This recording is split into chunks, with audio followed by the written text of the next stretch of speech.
En principio, bienvenidos a todos. Muchas gracias por estar en esta presentación, a pesar de ser virtual, que es un poco, no es lo mismo que estar físicamente. Recordaros que bueno, es la última ponencia ya del Congreso y que bueno, también esta está incluida dentro del grupo de ERES de formación para POMPE. Y esta última ponencia se va a tratar el tema de la enfermedad de Pompe. Para ello hemos invitado a la doctora Cristina Domínguez, que es una neuróloga del Hospital 12 de Octubre, Universitario 12 de Octubre de Madrid, que conoce bastante bien la enfermedad de Pompe porque conoce a bastantes pacientes que están ahí en la comunidad. Y bueno, indicaros que la dinámica de la presentación va a ser: primero se hará lo que es la ponencia, y una vez que acabe la ponencia, todos aquellos que tengáis preguntas se la formularé yo en vuestro nombre a la doctora Domínguez. Para eso veréis en la parte inferior central que hay una solapa que pone respuestas y preguntas, ¿de acuerdo? Y ya doy paso a la doctora Cristina Domínguez y muchas gracias por estar aquí. Y antes de todo, dar también las gracias a los patrocinadores que nos ayudan a la asociación y a este evento. Y bueno, y a todos muchas gracias, incluso a los que estáis aquí, y muchas gracias. Hola, buenas tardes. Muchas gracias, Manu. Estoy muy contenta de estar aquí con vosotros esta tarde. Voy a intentar hacer una ponencia, como dices, corta, porque el objetivo es sobre todo intentar resolver las posibles preguntas que puedan tener, todas las dudas que puedan tener. Entonces, voy a hablar un poco en general sobre las complicaciones de la enfermedad de Pompe, pero es posible que la mayor parte de los datos que os voy a presentar ya los conozcáis, entonces me gustaría que luego al final aprovechemos para intentar resolver las dudas que podáis tener. Lo primero, nos presento, somos una unidad de neuromuscular multidisciplinar alojada en el Hospital 12 de Octubre en Madrid. Somos centro de referencia para enfermedades neuromusculares raras y tenemos una dedicación especial a los problemas metabólicos del músculo, por tanto al POMPE, que es uno de ellos. En nuestra unidad estamos integrados el neurólogo, que soy yo, la que atiende a los pacientes con miopatía, la neumóloga, que forma parte de la unidad de ventilación y que está completamente integrado en nuestras consultas, pasa la consulta a la vez que la paso yo. Y luego tenemos un especialista en cardiopatías hereditarias, un especialista en los problemas de tragar, también con una unidad que tiene su propio rehabilitador, su propio nutricionista, es decir, es una unidad donde se pueden atender todas las necesidades que puedan surgir en el cuidado de pacientes con problemas neuromusculares. Como sabéis, la enfermedad de Pompe también se llama glucogenosis tipo 2 o enfermedad por depósito de glucógeno tipo 2. También se le llama por el déficit que produce, por la proteína que está deficitaria, que es la alfa-glucosidasa ácida. Entonces, a veces se conoce como déficit de alfa-glucosidasa ácida o déficit de maltasa ácida, sobre todo antes se utilizaba más este nombre. Cualquiera de ellos hace referencia a lo mismo, que es a la enfermedad de Pompe. Como sabéis, la enfermedad de Pompe se produce porque falta esta proteína que os he dicho que se llama alfa-glucosidasa ácida. Esta es una proteína que tiene como función degradar el glucógeno que está en el interior de los lisosomas. El glucógeno es un hidrato de carbono complejo, es una forma que tiene las células, sobre todo las del hígado y las del músculo, de almacenar energía. Y cuando este glucógeno se encuentra en el interior del lisosoma, ahí puede ser degradado por la proteína alfa-glucosidasa ácida. Fuera del lisosoma hay otras proteínas que son capaces de degradarlo, pero en el interior del lisosoma solamente la alfa-glucosidasa ácida, que es la que falta en la enfermedad de Pompe, es capaz de degradar ese glucógeno. Por tanto, lo que sucede cuando no existe esa proteína en cantidad suficiente es que el glucógeno se va a ir acumulando en ese lisosoma. El lisosoma al final es como una bolsita en cuyo interior funcionan una serie de proteínas que son muy importantes para controlar muchas funciones celulares. Entonces, si el glucógeno que está en su interior no puede ser degradado, lo que sucede es que se va acumulando hasta que llega un punto en que el lisosoma se rompe. El lisosoma se rompe y el glucógeno se va a ir acumulando fuera del lisosoma a nivel de la fibra muscular. Estas imágenes lo que veis son músculos con todas estas fibras musculares en el interior alrededor formando este fascículo, y cuando se va acumulando el glucógeno en la fibra se va rompiendo su estructura y eso es lo que va a producir que finalmente la fibra no funcione bien, no se pueda contraer y el músculo no vaya degradándose. No solamente es porque se acumula el glucógeno, sino que al romperse los lisosomas tampoco pueden hacer su función normal lisosomal. Y ambas situaciones son las que conducen finalmente a que el músculo se degrade. Como sabéis, la enfermedad de Pompe se clasifica fundamentalmente en dos grupos. Hablamos de una enfermedad de Pompe infantil, aquella en la que prácticamente no hay nada de actividad de esta proteína, de alfa-glucosidasa ácida, puede ser cercana a cero o nula, generalmente siempre es inferior al 1% para producir esta forma infantil clásica. En esta forma infantil los síntomas empiezan durante las primeras semanas o meses de vida, se nace ya con una hipotonía muy intensa y con una cardiopatía muy grave, que es la que generalmente puede conducir al fallecimiento si no se inicia el tratamiento durante el primero o segundo año de vida. El resto de pacientes con enfermedad de Pompe tienen más actividad de este enzima, más actividad de esta proteína, más del 1%, y pueden aparecer a cualquier edad. ¿Vale?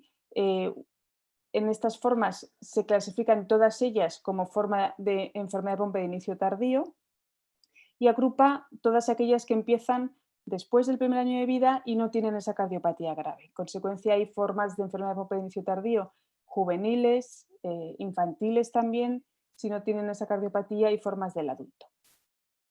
Nos vamos a centrar en esta ocasión en hablar de la enfermedad de Pompe de inicio tardío, puesto que yo solamente atiendo pacientes adultos.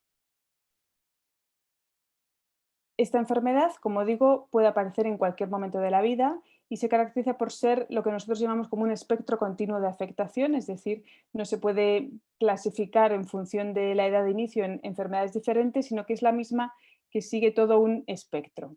Para que veáis la gran diferencia entre formas de inicio precoz y formas de inicio más tardío, si en esta imagen vemos todo el espectro de afectación y la graduación morada es cuando la enfermedad es más grave y hacia el rojo es más leve, pues veis en las imágenes aquí de la izquierda una enfermedad de Pompe de inicio infantil y todo esto que se ve morado es el glucógeno que está acumulado.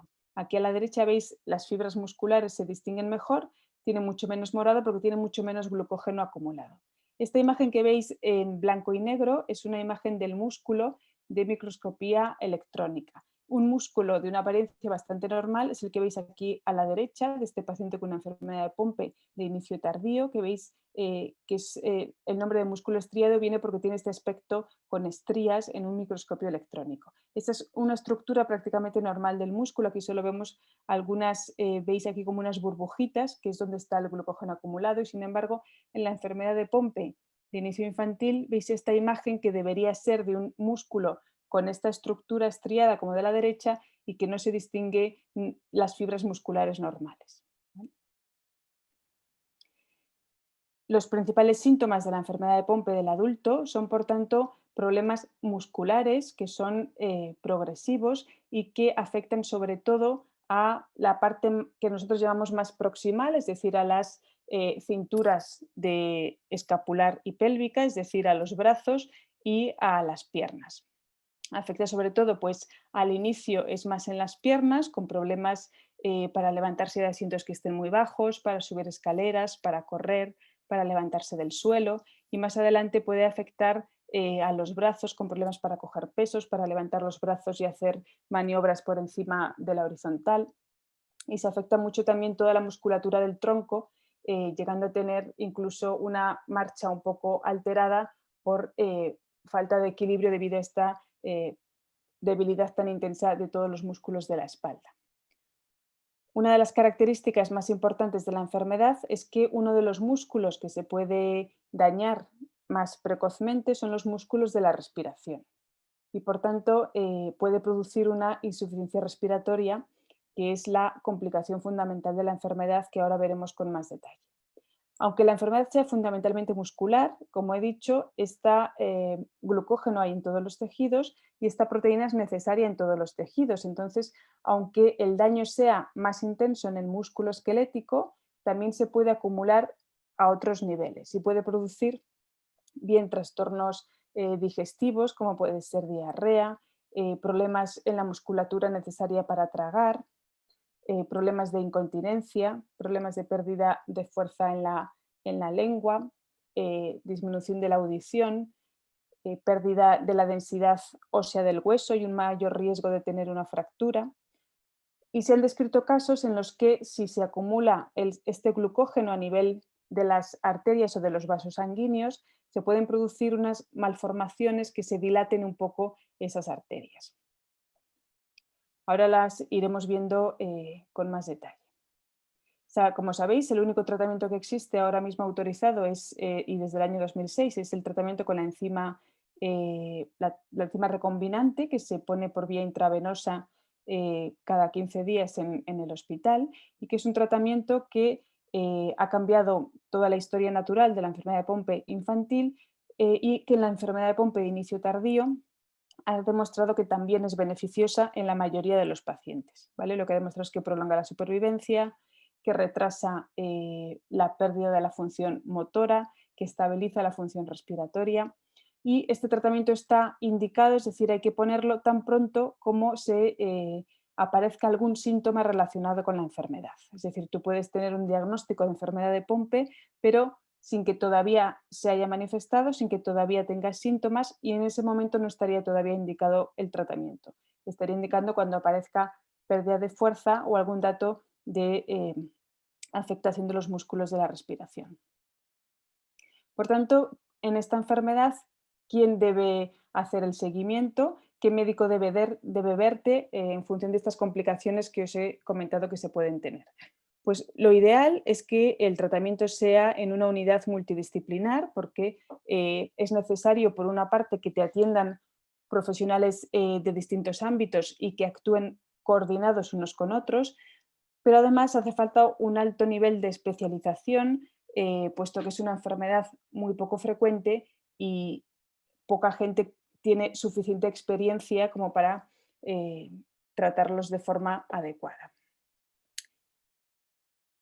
El papel del neurólogo en esta unidad sería, por una parte, en general, es el neurólogo el que establece el diagnóstico de la enfermedad, es el que va a evaluar el nivel de fuerza muscular, tanto al inicio como luego durante el tratamiento y durante el seguimiento.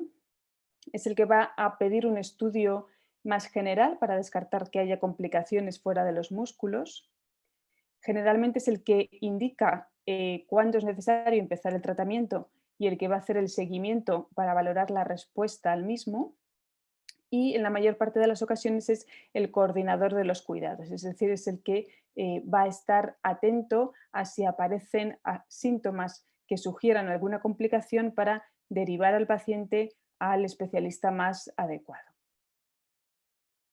Por una parte, en cuanto al establecimiento del diagnóstico, el diagnóstico de la enfermedad, como sabéis, el diagnóstico definitivo es un diagnóstico genético, es decir, es averiguar qué alteración genética hay en el gen donde está la información codificada para producirse esta proteína, identificar cuáles son las mutaciones que tiene el gen, que como sabéis debemos encontrar dos mutaciones. A veces no es posible llegar a un diagnóstico genético de confirmación porque el resultado no es concluyente, pero en esos casos el diagnóstico debe basarse siempre en que hemos estudiado la actividad de esa proteína, de la alfa-glucosidasa, en uno o en dos tejidos y hemos visto que la actividad está reducida. Otras herramientas que nos pueden ayudar a confirmarlo es, por ejemplo, ver ese acúmulo del glucógeno, ya sea en el músculo o ya sea en otras células, como son, por ejemplo, en las células sanguíneas. Una vez que está establecido el diagnóstico, como decíamos, el neurólogo va a ser el que va a evaluar la fuerza. ¿vale? Generalmente en la enfermedad de Pompe los síntomas iniciales pueden ser bastante inespecíficos, pueden ser de cansancio, dolores musculares, puede aparecer solamente una analítica alterada, como es el tener la CPK, que es una proteína muscular elevada en sangre. A esos síntomas inespecíficos se suele seguir la aparición de una pérdida de fuerza, que como os he dicho, afecta fundamentalmente a las piernas. Y en ese momento o incluso antes pueden aparecer los primeros síntomas que sugieran que los músculos de la respiración también están afectados. Para evaluar la fuerza, el neurólogo generalmente lo va a hacer con una exploración con sus brazos, haciendo músculo por músculo, evaluando la resistencia que hace el paciente al movimiento, que va a graduar esa evaluación de la fuerza para luego poder hacer un seguimiento y ver si existe un empeoramiento o no en el tiempo. Pero además se pueden hacer una serie de escalas que llamamos escalas funcionales, que es valorar qué cosas puede hacer el paciente y cuáles no, y ponerles una puntuación. Es decir, el paciente puede levantarse solo del suelo sin necesitar ningún apoyo, puede levantarse de la silla sin tener que sujetarse, puede saltar, puede correr. Toda esa serie de evaluaciones funcionales son muy útiles para luego hacer un seguimiento estrecho. También se pueden cronometrar esas distintas actividades. Lo más habitual que solemos hacer es contar cuántos metros se recorren en un pasillo durante 6 minutos. Es el famoso test de los 6 minutos que nos sirve para hacer un seguimiento más cuantificable de la función motora del paciente.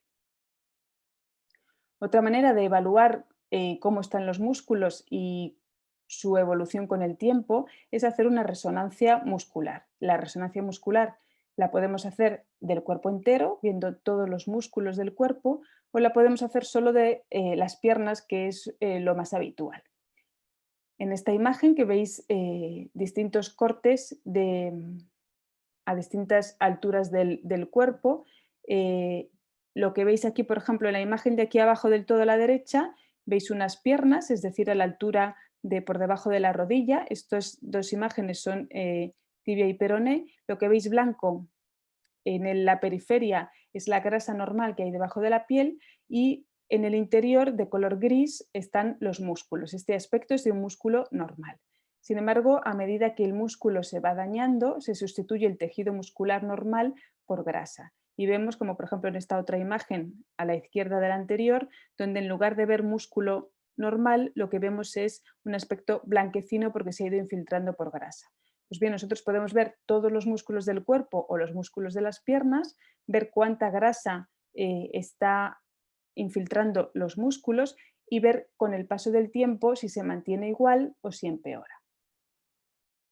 Aquí tenéis imágenes de distintos momentos de evolución de distintos pacientes que veis cómo arriba, a nivel de los muslos en la imagen de la izquierda y a nivel de las piernas en la derecha, se van afectando primero estos músculos que veis aquí que están muy delgaditos y un poco blancos, que son los que hacen juntar las piernas, y luego se van afectando el resto de los músculos de los muslos, conservando muy bien, sin embargo, los músculos de las piernas. Esta esta afectación diferencial de los músculos ayuda también al neurólogo cuando no se sabe todavía el diagnóstico en función de este patrón a sospechar que pueda tratarse de una enfermedad de Pompe porque es distinto al de otras enfermedades musculares. Por otra parte, el neurólogo, además de hacer este seguimiento de la función motora, lo que va a hacer es descartar que existan otras complicaciones. Por ejemplo, en la enfermedad de Pompe de inicio tardío es muy raro que existan problemas cardíacos, pero algún caso se ha descrito, con lo cual es razonable que por lo menos una vez al principio, tras el diagnóstico, se evalúe cómo está el corazón. Posteriormente, si no aparece ningún síntoma, pues no es necesario repetir esta prueba de forma muy frecuente, pero por lo menos una vez sí debería estudiarse por si acaso hay algo que pueda ser tratado. Para estudiar el corazón, pues se puede hacer con un electrocardiograma, por ejemplo, con un electrocardiograma que se registre durante las 24 horas, que eso es un Holter, y se puede hacer bien una ecografía del corazón o bien una resonancia del corazón. Como os he dicho, se ha descrito que algunos pacientes, si se deposita el glucógeno en los vasos sanguíneos, estos son vasos sanguíneos del sistema cerebral, si se deposita glucógeno en esos vasos sanguíneos se pueden dilatar y dejan de tener un aspecto normal, están un poco más anchos. Eh, Esto que se ha descrito en algunos pacientes realmente no está claro la importancia que tiene, puesto que no se ha visto que produzca complicaciones médicas importantes. Sin embargo, como sabemos que puede suceder, pues es razonable también hacer un estudio al inicio para descartar que exista esto y si lo vemos habría que hacer un seguimiento por ver si en algún momento hace falta algún tipo de intervención que, como digo, es muy poco frecuente. Se suele ver que pueden estar alteradas las arterias, pero sin que eso genere síntomas. También hay que evaluar porque hay algunos pacientes que pueden tener problemas de menor fuerza en la lengua, en los músculos de tragar, y hay que evaluar cómo está la fuerza en la lengua y si existe algún problema, algún riesgo como la presencia de atragantamientos frecuentes, entonces que hay que hacer un estudio más completo sobre si se puede tragar bien y con seguridad a través de un especialista de otorrinolaringología generalmente. Se hace con una cosa que se llama videoendoscopia de la deglución, que consiste en ver con una camarita tomando alimentos de distintas consistencias, ver si el paciente está tragando bien todo lo que se le está administrando. En caso de que no sea así, también existen tratamientos para ayudar. Y la complicación más importante es la insuficiencia respiratoria, porque es muy frecuente que se afecten los músculos de la respiración. Además, se afectan desde muy pronto que empieza la enfermedad, aunque no en todos los casos. Entonces, como sabemos que este riesgo existe, es muy importante que todos los pacientes diagnosticados de enfermedad de Pompe tengan un seguimiento por un neumólogo, a ser posible un neumólogo que tenga experiencia en el tratamiento de pacientes con enfermedades musculares que son un poco diferentes a otro tipo de problemas respiratorios. Lo que puede suceder en la enfermedad es que se afecte los músculos de la inspiración, fundamentalmente el diafragma, que es el músculo que permite ensanchar la caja torácica cuando estamos respirando y que funciona sobre todo, es más importante al inspirar cuando estamos tumbados, que no actúan otros músculos. Además, los músculos de la expiración, que son aquellos también que colaboran en el proceso de tos para expulsar la mucosidad.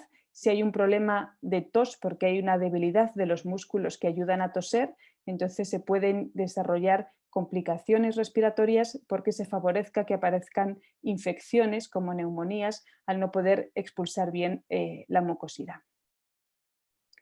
Por otra parte, pueden aparecer problemas de respiración durante el sueño. Por un lado, porque como os he dicho, cuando la persona está tumbada, el diafragma es el más importante, el músculo más importante para respirar con normalidad y si está dañado ese y el resto no están funcionando al estar tumbado, pueden aparecer los primeros síntomas de problemas respiratorios durante la noche, que es cuando estamos durante más tiempo en posición tumbada. Por otro lado, es frecuente que se asocien a esta enfermedad problemas de apnea del sueño, que también aparecerán los síntomas tras la noche. Finalmente, la complicación final a que lleva toda esta afectación que os he ido describiendo es una insuficiencia respiratoria que es progresiva y que hace que no se ventile bien, de forma que no seamos capaces de eliminar el carbónico con normalidad.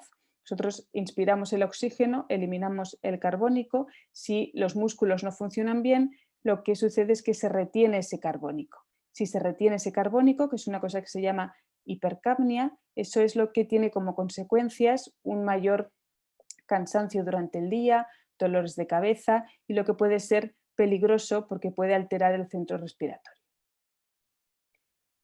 Por tanto, hay que estar muy atento a que no aparezcan síntomas que sugieran que hay un problema respiratorio durante el sueño. Y esos síntomas, que son muy parecidos a los de las apneas y que siempre debe preguntar el médico por ellos en cada consulta, es qué tal duerme el paciente, si tiene sensación de que cuando duerme por la noche descansa bien, si se levanta descansado o se despierta muchas veces, si se levanta con dolor de cabeza, con sensación de estar embotado, sensación de mareo, sensación de que no se puede concentrar bien, que se le olvidan muchas cosas, sueño excesivo durante el día, quedarse dormido con facilidad.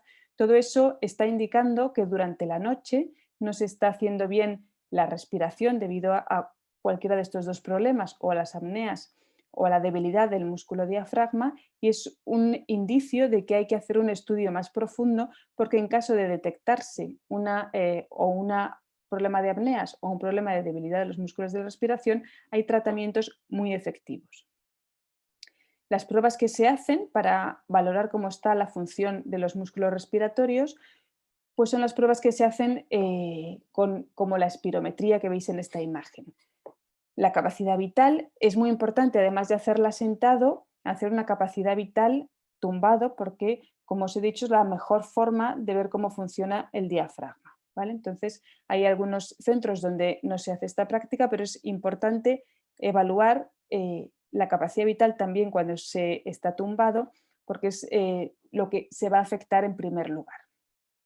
Otras presiones inspiratorias y expiratorias que también se evalúan con pruebas de espirometría. Y también se puede medir en una gasometría, que es esa prueba dolorosa con ese pinchazo en la arteria, para ver el nivel de oxígeno y sobre todo de carbónico en el momento en que se hace la punción, para ver si estamos o no reteniendo carbónico, que sería lo que marca que ya existe una debilidad respiratoria que debe ser tratada. Las pruebas definitivas para confirmar si existe un trastorno respiratorio durante el sueño o si se está reteniendo carbónico durante la noche es haciendo pruebas de sueño. Estas pruebas que pueden ser, generalmente se queda uno a dormir en el hospital para hacer la prueba más completa, que consiste sobre todo en medir tanto el nivel de oxígeno en sangre mientras estás durmiendo como el nivel de carbónico durante la noche. En caso de que se identificara que existe este problema, pues hay tratamientos de soporte ventilatorio a través de distintas máquinas que lo que hacen es corregir la retención de carbónico y evitar, por tanto, el riesgo que puede suponer estar reteniendo carbónico durante la noche. El neumólogo, además de vigilar la aparición de estos síntomas y diagnosticar cuando existe un problema respiratorio, va a recomendar, pues por una parte, que siempre que aparezca alguna infección respiratoria se haga un tratamiento muy precoz y ante cualquier mínima duda, un tratamiento antibiótico. Es recomendable que los pacientes estén todos vacunados frente al neumococo y que todos los años se vacunen frente a la gripe por esa mayor predisposición a infecciones respiratorias. Si existe mucha debilidad de los músculos que favorecen la tos, pues existen también aparatos para favorecer la tos, que es lo que se llaman los asistentes de tos. Y en caso de que se necesite, distintos aparatos de soporte respiratorio, CPAP en caso de que sean apneas, BiPAP en caso de que sea un trastorno ventilatorio de otro tipo, que van a corregir la función de un diafragma débil. Le van a ayudar a través de presión que insuflan durante la noche a que esos músculos de la respiración se muevan bien y se produzca la eliminación adecuada del carbónico, evitando los riesgos que supone que éste se acumule. Por otro lado, es fundamental implicar siempre a un rehabilitador en el seguimiento y en el tratamiento de los pacientes en general con enfermedades musculares. Muchas veces es para lo que tenemos más dificultad en los hospitales, porque el rehabilitador tiene un papel muy importante para ayudar a optimizar la función motora del paciente, a manejar sus síntomas, a prevenir complicaciones, prevenir contracturas, deformidades, malas posturas, retracciones. Le tiene que ayudar a adaptar distintas medidas ortopédicas para maximizar su situación funcional, ayudar con la terapia física. Por tanto, es muy importante, aunque sean enfermedades que sean crónicas, que haya un rehabilitador implicado siempre en el cuidado y en el seguimiento del enfermo. Y finalmente, y no menos importante, es que en algún momento tras el diagnóstico sea visitado por un especialista en genética, porque una enfermedad genética, una enfermedad hereditaria, implica una serie de información que debe conocerse sobre los riesgos de que vuelva a aparecer la enfermedad en esa misma familia. Como sabéis, la enfermedad de Pompe es una enfermedad de las que llamamos recesivas. Eso lo que quiere decir es que si todos este es el gen alterado en la enfermedad de Pompe, se llama GAA. Todos tenemos 2 copias de ese gen. Para tener la enfermedad de Pompe, que en este gráfico serían las 2 imágenes, los 2 individuos que están en color negro, tienen en cada una de las copias del gen una mutación, que es lo que he dibujado con un punto rojo. Para tener la enfermedad, las 2 copias del gen tienen que tener la mutación. Cuando una persona tiene enfermedad de Pompe y por tanto 2 mutaciones cada una en una de las copias del gen, quiere decir que una la ha heredado del padre y la otra la ha heredado de su madre. Sus padres, que solamente tienen una, es lo que llamamos portadores, pero no desarrollan la enfermedad. Son portadores asintomáticos. Entonces, este paciente que tiene la enfermedad, pues en esta familia los riesgos para que exista un nuevo paciente con la enfermedad, un nuevo caso dentro de la familia, son distintos en función de si no se tiene ninguna copia alterada, si se tienen las 2 o si se tiene solo una. Es decir, un paciente con una enfermedad de Pompe, todos sus hijos van a tener por lo menos una copia alterada. Pero si su pareja no tiene ninguna mutación en ese mismo gen, pues serán portadores sanos. Hermanos del paciente con enfermedad de Pompe que tengan una mutación en una copia, pues sus hijos pueden heredar la copia con la mutación o la copia sana, ¿vale? Y los hermanos que no tengan ninguna, pues no hay ninguna posibilidad ni de que transmita la enfermedad ni de que transmita ninguna copia con mutación. Es decir, que todo esto debe informarse con detalle, puesto que se pueden prevenir la aparición de algún otro hermano con la enfermedad o prevenir en el caso de que un paciente con una enfermedad de Pompe quiera asegurarse de que su hijo no va a tener esta enfermedad, se puede hacer un estudio de portador a su pareja. Como conclusiones, la enfermedad de Pompe de inicio tardío se caracteriza fundamentalmente por esa degeneración progresiva de los músculos, que la complicación más grave y más frecuente que debe ser vigilada es la insuficiencia respiratoria, que además es una complicación que tiene un tratamiento específico diferente a la terapia enzimática sustitutiva, es decir, aunque estés recibiendo el tratamiento intravenoso, eso no quita que puedas tener un riesgo de tener un problema respiratorio. Por lo tanto, siempre debe vigilarse y tratarse de forma adecuada cuando exista.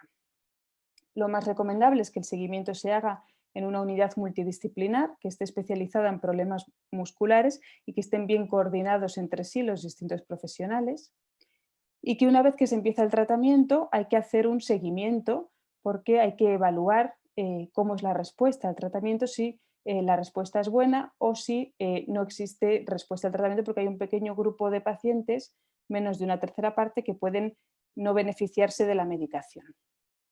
Por otro lado, siempre que se administra la medicación, se van a generar anticuerpos contra esa proteína.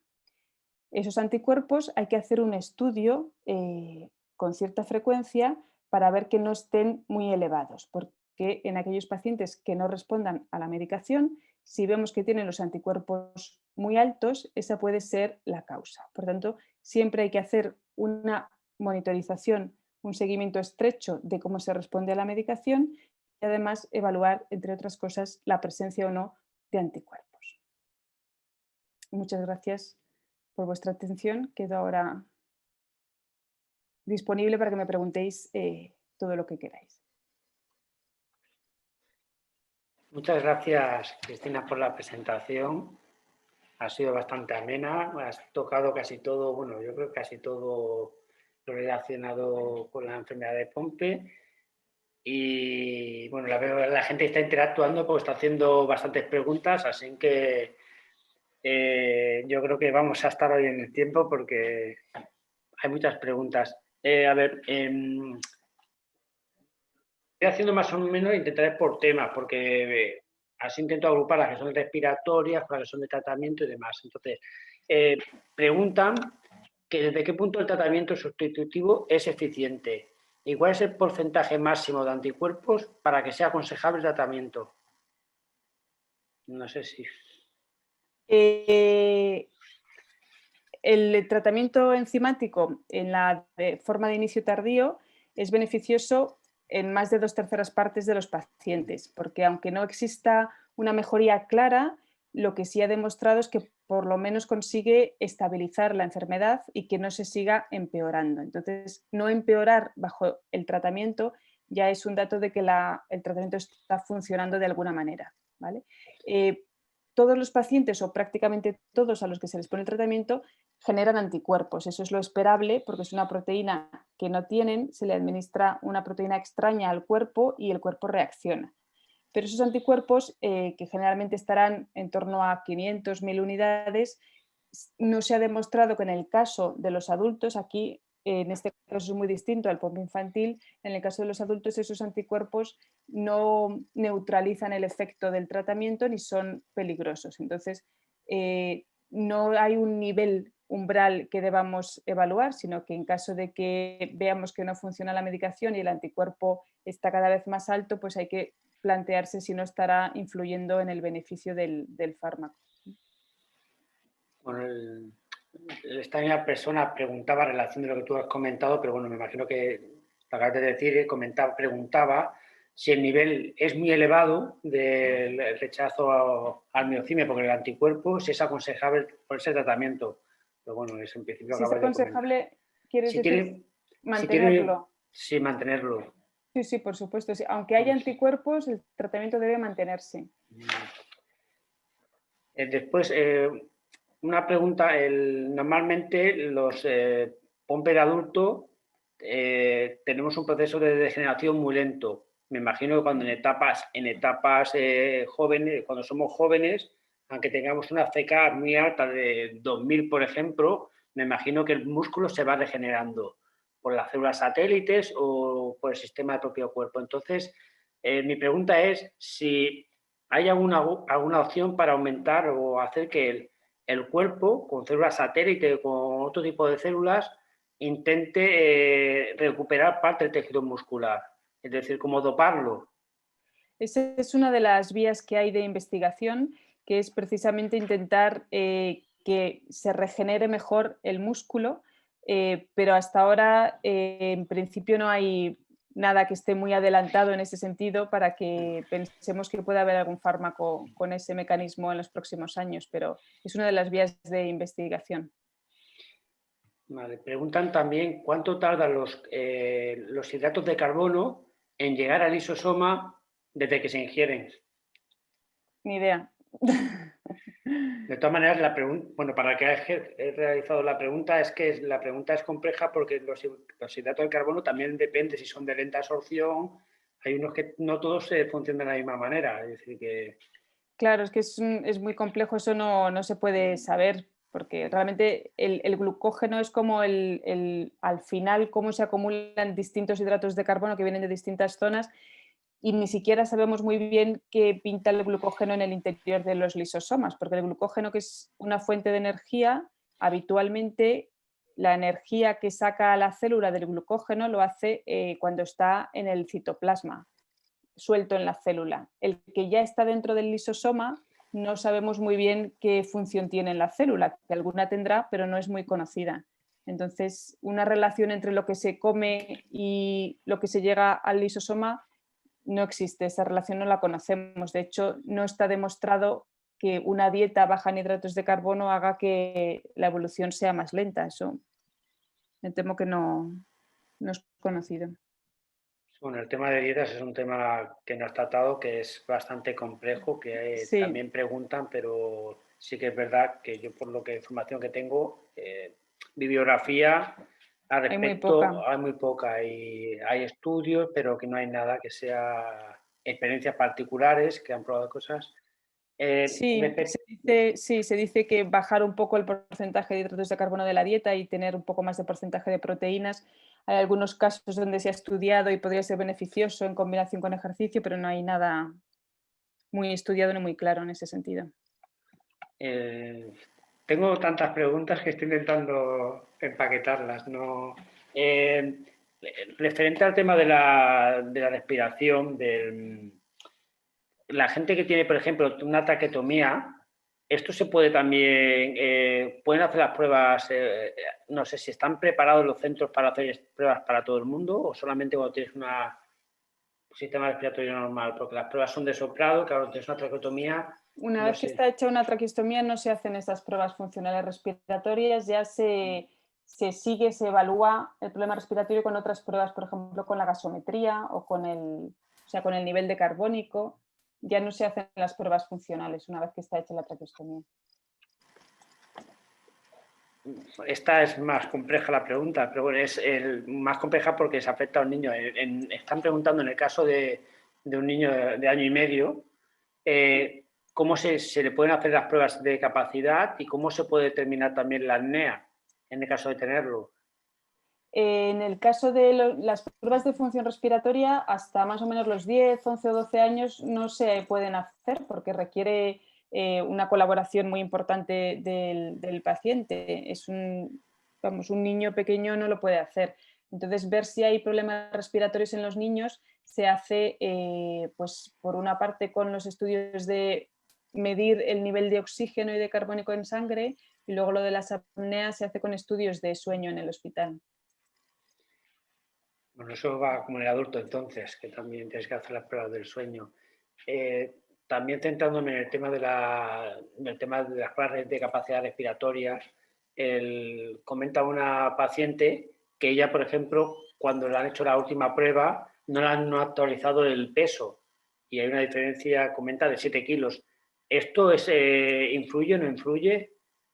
O hay que decirle al que te hace la prueba ahí que son 7 kilos para tenerlo en cuenta, si afecta el resultado final.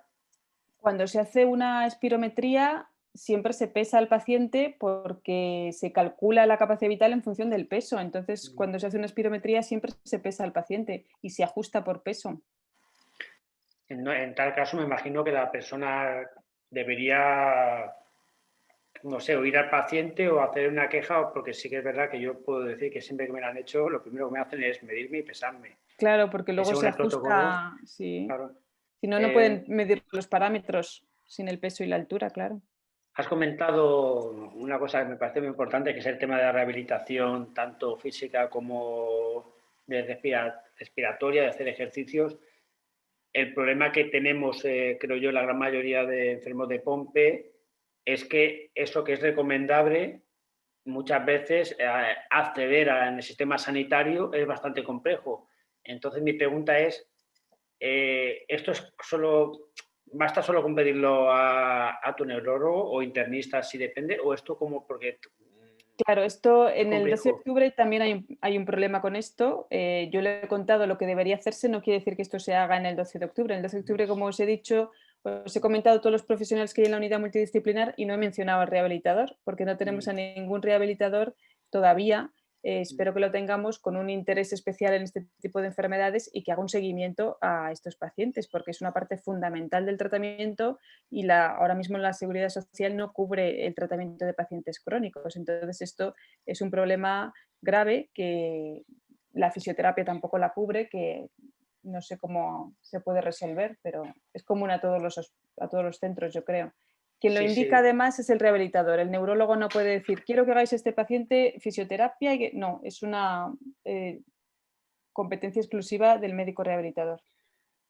No te, claro, es que como lo has comentado, digo, si lo hacen allí hay que intentar que lo hagan en todos los sitios. Aquí en Cataluña ahí se hace algo de rehabilitación para los crónicos, pero o sea, se tuvo que luchar bastante y también al final tienes que estar peleando con ello constantemente.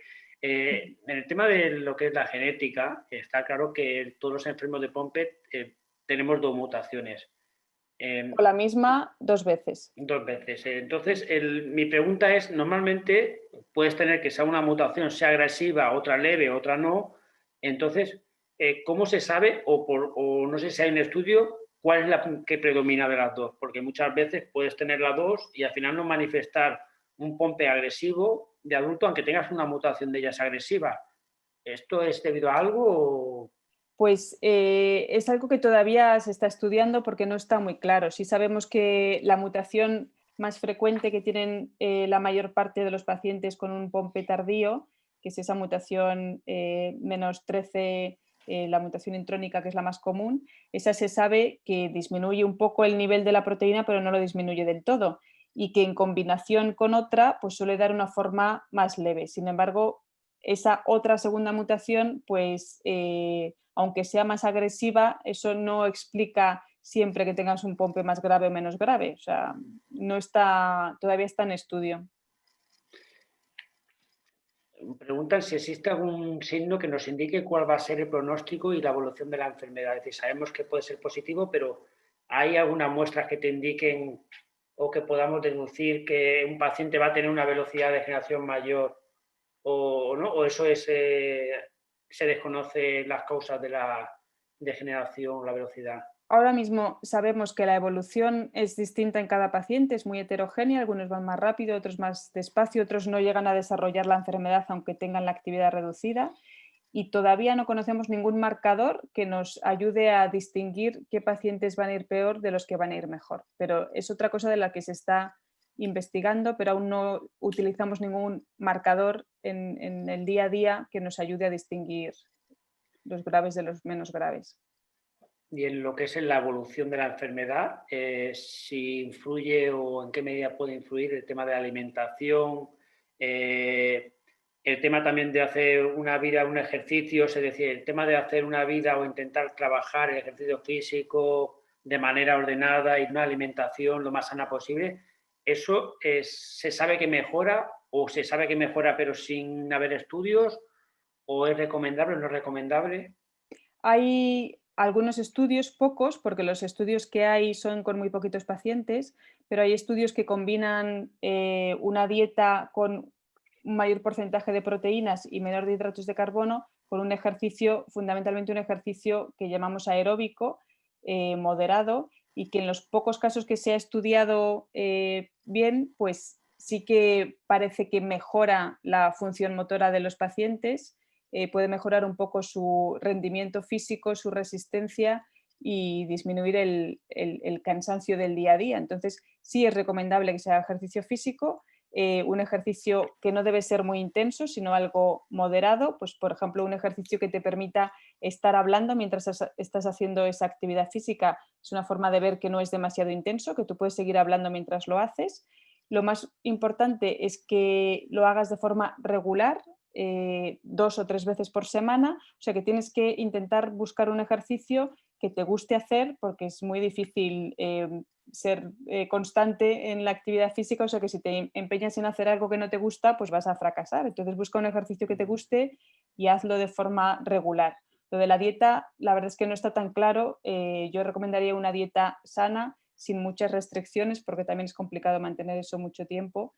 Y el ejercicio es fundamental, sobre todo también porque la obesidad es muy contraproducente porque vas a tener menos fuerza y más problemas respiratorios si tienes sobrepeso.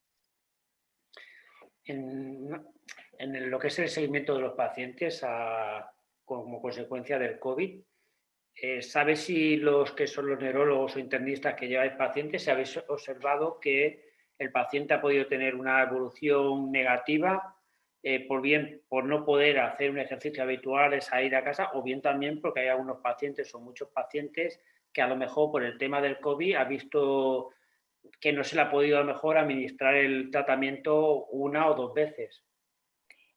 Por inactividad física durante el confinamiento, en mi experiencia, casi todos, no solamente los pacientes con enfermedad de Pompe, casi todas las personas con problemas musculares, la inactividad física durante el confinamiento ha hecho que empeoren claramente, que estén más cansados, que se noten menos fuerza, que a la mínima antes podían hacer alguna actividad y ahora con menos actividad física notan más molestias.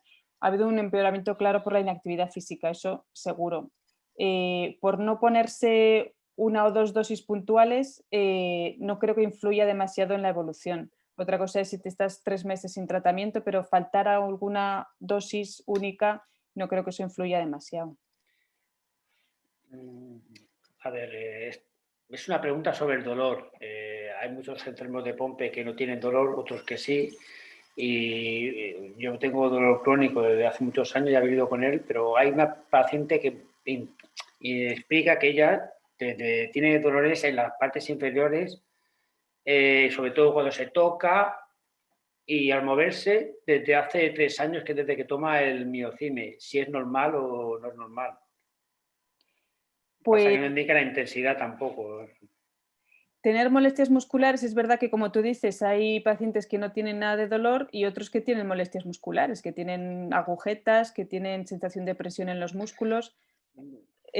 Asociado al miocime, yo no lo he leído nunca, ni he visto ningún paciente que con el tratamiento aparezca dolor muscular, eso no. Yo creo que puede ser que sea por la enfermedad, pero no creo que sea por el tema de tratamiento, pero no sé, a lo mejor supongo que terminaciones miofibrillas o alguna cosa puedes tener también algún problema. Eh, Preguntan el tema de la recuperación de la fuerza con el ejercicio físico, es decir, si es recomendable hacer ejercicio para intentar ganar fuerza muscular o es mejor cuando haces ejercicio que no llegar al límite. No hay que llegar al límite cuando haces ejercicio, porque eso puedes dañar más el músculo. Al final, el objetivo de hacer ejercicio no es aumentar la masa muscular o ponerte más fuerte, sino mantener el músculo lo más con un trofismo, lo que llamamos, bueno, lo más sano posible. No hay que llegar al límite, eso es contraproducente. Por eso decimos que el ejercicio tiene que ser moderado. Pregunta una chica que tiene un diagnóstico bastante reciente, desde hace 8 meses, de la enfermedad de Pompe, que no ha recibido todavía no lo que es ninguna infusión y que el internista, ¿quién ordena su infusión en el caso que la necesite? Por lo que comenta, ya sé, tiene un internista, entonces... Claro, al Más que nada es final el proceso de cómo, si puedes explicar el proceso de cómo es que se da el miocime, que es un proceso bastante complejo. ya, al final quien indica el tratamiento generalmente es el profesional que diagnostica la enfermedad y en cada centro puede ser un poco distinto. Es decir, si es un centro grande donde hay especialistas en problemas musculares, que generalmente son neurólogos, lo ideal es trasladar ese paciente a la unidad de neuromuscular, pero hay centros donde no hay especialistas en neuromuscular y lo pueden estar llevando internistas. Los internistas también pueden indicar el tratamiento y dependiendo de en qué centro estás, si es un centro pequeño, pues es bastante problemático y complicado llegar a conseguir la medicación porque ponen muchas trabas administrativas para autorizarla por el precio, básicamente. Sí, sí. Entonces, como puede partir del presupuesto hospitalario los primeros tratamientos, en un hospital comarcal, un paciente con enfermedad de Pompe pues a lo mejor el presupuesto les complica el año. Entonces puede ser muy complicado. De todas maneras, Nidia, que es la persona que ha hecho esta pregunta, yo te aconsejaría que cuando puedas te pongas en contacto con la asociación. El email es tesorería@asociaciondepompe.org o lo miras en la web y yo si quieres te comento o las dudas que tengas, que para eso estamos en la asociación, te podemos comentar e indicar, porque el proceso que tengas un diagnóstico no quiere decir que también estés en fase de tratamiento. A veces el diagnóstico es una buena herramienta, pero después tiene que el seguimiento ver que realmente hay un deterioro muscular. Pues esta pregunta es muy buena. Esto es muy buena porque me gustaría que dijeses que la respuesta es que sí.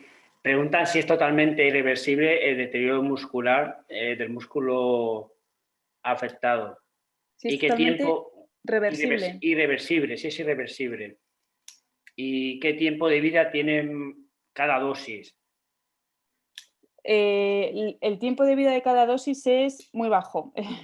De hecho, se administra la medicación intravenosa y en unas horas ya no hay medicación en sangre y lo que ha llegado al músculo generalmente es bastante menos de lo que se ha infundido. Es decir, la medicación entra muy mal en el músculo. entra mucho mejor en el corazón y por eso en los casos infantiles la respuesta es más evidente, sobre todo la parte cardíaca, porque entra muy mal en el músculo. Esto se va a corregir con las nuevas terapias que llegan, que están diseñadas precisamente para que entren mejor en el músculo. ¿Que el daño es reversible o no? Pues la verdad es que las fibras musculares que ya están muy dañadas, eso es difícil de recuperar. Las fibras musculares que tienen menos daño, esas sí pueden ser reversibles. Lo que se ha visto, se han hecho estudios de biopsia de músculo antes de empezar el tratamiento y después. Y lo que se ve es que las fibras musculares que tienen poco glucógeno acumulado y lo tienen dentro de los lisosomas, pues esas responden muy bien y se elimina ese glucógeno. Aquellas fibras musculares que ya tienen mucho glucógeno, está fuera del lisosoma y la célula ya está muy dañada, esas no se recuperan después de la infusión. Por eso es fundamental que en cuanto haya síntomas de la enfermedad, no antes, cuando ya hay síntomas de la enfermedad, hay que empezar a tratar. El problema es después el acceso por el coste que tiene el medicamento a la terapia de sustitución enzimática, que Sí. es un problema constante. Después Sí. comentan los enfermos POMPE, si nos contagiamos de COVID y si tenemos unos síntomas leves, es decir, que no es agresiva, se recomienda el ingreso hospitalario para observarnos, es decir, por si tenemos un peor problema o podemos tener un problema cardíaco, o no sé. Pues a priori se dice que, claro, una persona que tiene un problema, sobre todo por la parte respiratoria, por ejemplo, un paciente con POMPE que no tiene ningún problema respiratorio, no tendría por qué tener una forma más grave de la enfermedad. La forma más grave se supone en los casos en los que hay insuficiencia respiratoria. Pero aún así, yo he visto muchos pacientes de mi consulta con problemas respiratorios graves, con soporte, con ventilación mecánica, que han pasado el COVID de forma muy leve. Entonces, no conocemos realmente qué pacientes hacen formas graves de la enfermedad ni por qué. Si tienes la enfermedad y desarrollas el COVID, no por eso tienes que ingresar inmediatamente, sino que si es verdad que yo me pondría en contacto con tu médico, ya sea el internista, el neurólogo, el neumólogo, para que lo sepa y te vigile él de alguna manera, porque si aparece el síntoma que te hace ingresar en un COVID es el hecho de que tengas el oxígeno bajo en sangre. Entonces eso se puede controlar y si aparece problemas de sensación de falta de aire o baja el oxígeno, entonces sí que hay que ingresar, si no, no. Y si no es imprescindible, es mejor evitar estar ingresado en un hospital ahora mismo. Sí, yo iba a comentar que está muy bien tener un seguimiento médico, pero el riesgo de estar en un hospital puede ser alto, salvo que esto no estés. Si estás en una UCI, pues posiblemente, pero de hecho uno de los problemas que tenemos los enfermos de POMPE es que tenemos que ir al médico al tratamiento y de hecho por eso en algunos sitios donde hay mucho contagio se ha intentado promover la terapia en casa para intentar no correr el riesgo de estar en un hospital. Pregunta una enferma de POMPE que tiene un niño pequeño de 9 años y tiene una hiperlasitud. Si esto puede ser síntoma de tener una enfermedad de POMPE o puede ser por otra causa o... La hiperlaxitud aislada puede no tener ninguna relevancia o estar relacionado con otro problema, pero yo no pensaría en un POMPE. De todas maneras, a modo informativo, si quieres descartar eso, con hacer una prueba genética, solicitarla, me imagino que en este caso se podrían hacer, porque una Hombre, de... él es portador obligado, que su padre también tenga alguna mutación en ese gen, la probabilidad es remota, pero sí se puede, sobre todo para tranquilidad de la madre, sin llegar al estudio genético, se puede hacer el estudio de gota seca de actividad de la proteína que se hace con un pinchazo en el dedo y eso si es normal te lo descartan. Pues es una opción además muy rápida la prueba de la gota seca y bastante Y muy eficiente. accesible, sí. Sí, sí, eso no creo yo que sea ningún problema solicitarla. Respecto al tema de las pruebas genéticas, que esas ya son más exactas, sabemos que normalmente te lo hacen directamente a los que son familiares directos. Es decir, cuando hay una probabilidad alta Si no lo hacen, por ejemplo, cuando son ya de segunda línea, además, ¿se puede exigir que te lo hagan? Es decir, aunque sea una probabilidad remota. ¿O esto depende de la buena voluntad del hospital, del centro? Depende de cada centro, depende de cada servicio de genética, pero el estudio, por ejemplo, si es un familiar directo que está en riesgo, sí que se hace dentro del consejo genético, pero si no es un familiar directo, la cartera de servicios en la mayor parte de los centros no lo cubren. Sí, sí, no. Doy fe. Lo que pasa es que sí que es verdad que normalmente a veces, depende de los centros, lo digo para la persona que lo sepa, a veces sí que hay buena voluntad por parte de algunos hospitales y a veces incluso por ampliar temas de información genética, a veces sí que se puede hacer, pero no es una cosa que sea que los centros estén obligados. De hecho, la demanda que se está haciendo cada vez de genética es brutal y muchos sitios sí que están también bastante colapsados, porque además la información de los datos, por lo que he oído y me han comentado, es bastante importante, lo de la Big Data y demás.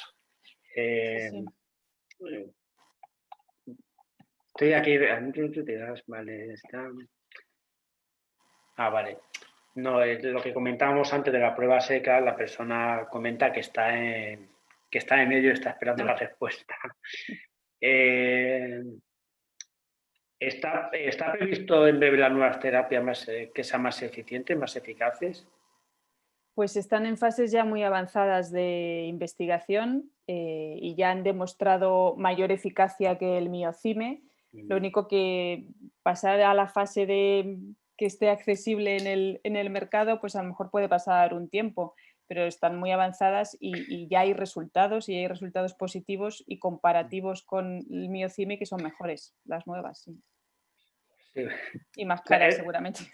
Bueno, en principio yo creo que espero que no sean más caras por el tema del ya suficientemente caro y más que nada porque si no la accesibilidad al medicamento, que es uno de los problemas que tenemos en la actualidad en España y bueno, en otros países que ni siquiera lo cubre la cartera sanitaria, espero que sea más, o al menos que convivan los Sí, yo creo que de, convivirán. al menos que Sí, conviva. sí. Preguntan, a raíz del último comentario que hemos hecho que has hecho de la gota seca, que quién solicita o prescribe o hace la prueba de la gota seca.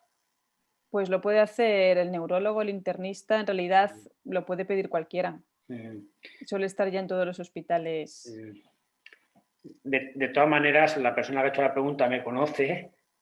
Si quieres lo comentamos y yo te digo cómo llegar o solicitarla. No es una prueba que sea realmente de difícil acceso porque es una prueba muy económica, no tiene nada que ver con una prueba genética más.